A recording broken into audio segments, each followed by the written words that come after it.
দর্শক, আবারও ঘূর্ণিঝড় রিমাল প্রসঙ্গ।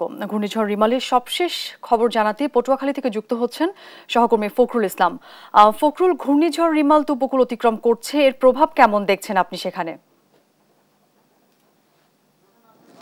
ধন্যবাদ। আমি কিন্তু কুয়াকাটা সমুদ্র সৈকতে রয়েছি এবং যে বিষয়টি বলতে চাই যে এখন আসলে আপনার ঘূর্ণিঝড় যে রিমাল, সেই রিমাল আসলে প্রায় 15 ঘন্টার বেশি সময় ধরে বাংলাদেশ উপকূলের উপর দিয়ে অতিবাহিত হয়ে গেছে, কিন্তু তার প্রভাব কিন্তু এখন কিছুটাও কমেনি। এবং আমরা কুয়াকাটা সমুদ্র সৈকতে যেখানে অবস্থান করছি, আপনি লক্ষ্য করছেন এখানে কিছুক্ষণ পরপরই বৃষ্টির তীব্রতা কিন্তু বাড়ছে এবং বাতাসের যে গতিবেগ সেটি কিন্তু কোনো অংশেই কমেনি।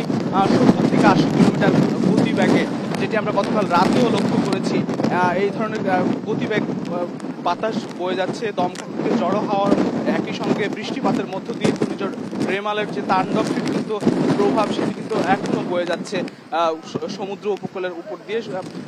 আপনার কুয়াকাটা যে সমুদ্র সৈকতটি রয়েছে, আপনি জানেন যে গতকাল রাত অর্থাৎ ঠিক সন্ধ্যার পরপরই আসলে ঘূর্ণিঝড় রিমালের তাণ্ডব শুরু হয় এবং সেটি প্রায় 14 ঘন্টারও বেশি সময় ধরে তাণ্ডব চলে। ঘুটঘুটে অন্ধকার এবং গভীর রাতে সেই ভয়াবহতা আমরা আসলে কিছুটা দেখানোর চেষ্টা করেছি, কিন্তু দিনের আলোতে হয়তো সেই জিনিসগুলো আমরা দেখাতে পারবো। সকাল থেকে আসলে আমরা লক্ষ্য করছিলাম ক্ষতিগ্রস্ত যেসব এলাকাগুলো, সেগুলো করছিলাম। গাছপালা থেকে শুরু করে সবকিছু আসলে একেবারে লন্ডভন্ড করে দিয়ে গেছে ঘূর্ণিঝড় রিমাল। এবং আবহাওয়া অধিদপ্তর সকাল থেকে আসলে জানিয়েছে যে তারা ঘূর্ণিঝড় রিমাল যদিও কলকাতা পার্শ্ববর্তী পশ্চিমবঙ্গের উপর দিয়ে এবং পশ্চিম বঙ্গোপসাগর হয়ে সেটি কলকাতার উপর দিয়ে বয়ে যাচ্ছে, বাংলাদেশের উপর দিয়ে গতকাল রাত থেকে এটি যে ভয়াবহ তাণ্ডব চালিয়ে বাংলাদেশের পায়রা, মোংলা এবং কক্সবাজার, চট্টগ্রাম সহ 16টি জেলার উপর দিয়ে বয়ে যাচ্ছে, তার ভয়াবহতা এখনো কোনো অংশে কমেনি। কিছুটা বাতাসের যে গতিবেগ সেটা হয়তো 5 থেকে 10% কমেছে, কিন্তু এখনো কিন্তু সেই ভয়াবহতা কোনো অংশে কমেনি। তবে বৃষ্টির তীব্রতা কিছুটা কমেছে, কিন্তু আমি এখনো যেখানে দাঁড়িয়ে আছি কুয়াকাটা সমুদ্র সৈকতে, এখানে এখনো কিন্তু দাঁড়িয়ে থাকা বেশ কত সাধারণ মানুষ, এখানকার স্থানীয় বাসিন্দা যাদের দোকানপাট রয়েছে, তারা আসলে তাদের ক্ষতিগ্রস্ত ক্ষয়ক্ষতি হওয়া সেই দোকানপাট দেখতে আসছেন এবং উদ্ধার প্রক্রিয়ার অংশ নিয়েছেন। এবং অসংখ্য গাছপালা, ফসলি ক্ষেত সব নষ্ট হয়ে গেছে, লন্ডভন্ড হয়ে গেছে। আমরা একটু দেখাতে চাই এই দিকটা, সাগরের যে ভয়ঙ্কর রূপ গতকাল রাত থেকে আমরা সন্ধ্যা থেকে বলছিলাম, সেই ভয়ঙ্কর রূপ কিন্তু কোনোভাবেই কমেনি। এখন সাগরের যে ভয়ঙ্কর হয়ে উঠেছিল সাগর গতকাল সন্ধ্যা থেকে, সেটি কিন্তু এখনো অব্যাহত রয়েছে এবং সাগরের এই ভয়াবহতা, এই তাণ্ডব এবং বায়ুর যে গতিবেগ, সেই গতিবেগের কারণে আসলে বায়ুর যে গতিবেগের কারণে এখনো সেই ভয়াবহ অবস্থা বিরাজ করছে।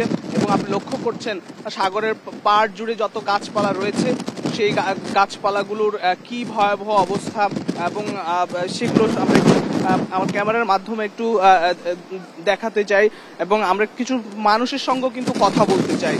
সাধারণ মানুষ যারা রয়েছেন এখানকার, আপনি জানেন যে 10 নম্বর সতর্ক সংকেত জারি করার পরপরই পর্যটক মুক্ত করা হয়েছে। আমরা সাধারণ মানুষের সঙ্গে একটু কথা বলতে চাই বলতে আপনার সঙ্গে। আপনি তো এখানকার স্থানীয় বাসিন্দা, নিশ্চয়ই কি পরিস্থিতি দেখছেন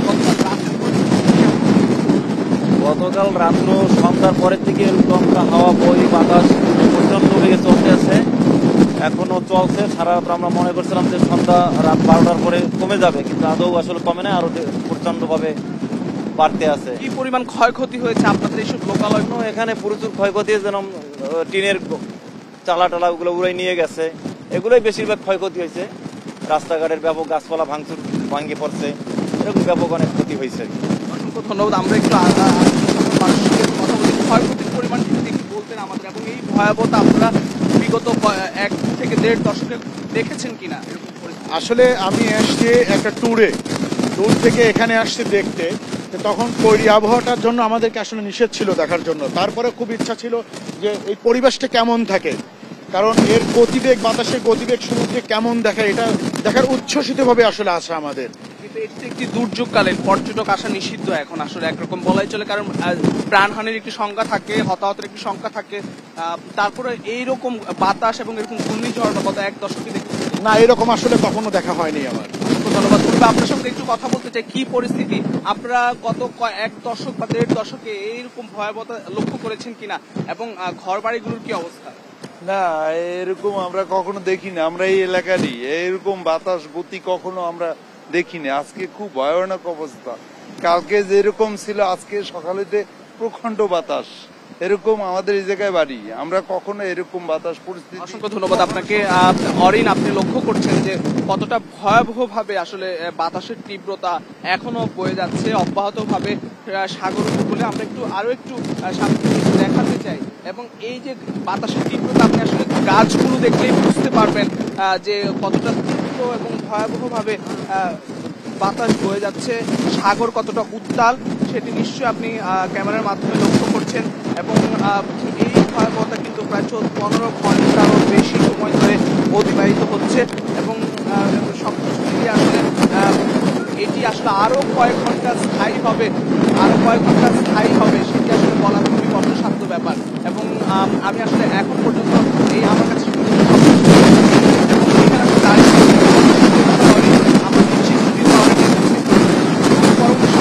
আবারও যুক্ত হব এই ঘূর্ণিঝড় রিমালের ভয়াবহতা বা